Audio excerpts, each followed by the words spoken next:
What is the standard kitchen counter height?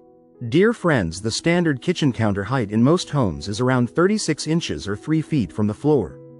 This height is considered comfortable for cooking, cutting vegetables, washing dishes, and other daily kitchen activities. It is widely used in modern kitchens across many countries. However, the ideal counter height can also depend on the height of the people using the kitchen regularly. Taller people may prefer slightly higher counters, while shorter users may feel more comfortable with a lower surface. A properly designed counter helps reduce back pain and improves comfort during long cooking sessions. For kitchen islands, the standard height may vary. A cooking or preparation island is usually kept at 36 inches, while a breakfast counter or bar counter is often raised to about 42 inches.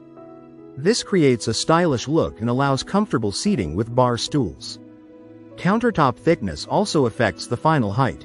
Materials like granite, quartz, or marble are usually installed over a cabinet base, so proper measurements are important before installation. If you are planning a new kitchen, always focus on ergonomics and convenience instead of only appearance. A well-designed counter height can make your kitchen more practical, comfortable, and efficient for everyday use. If you like the video, give it a thumbs up and share it with your friends. For more useful and interesting information, subscribe to Engineer Ajay Lod's channel, How to Make My House.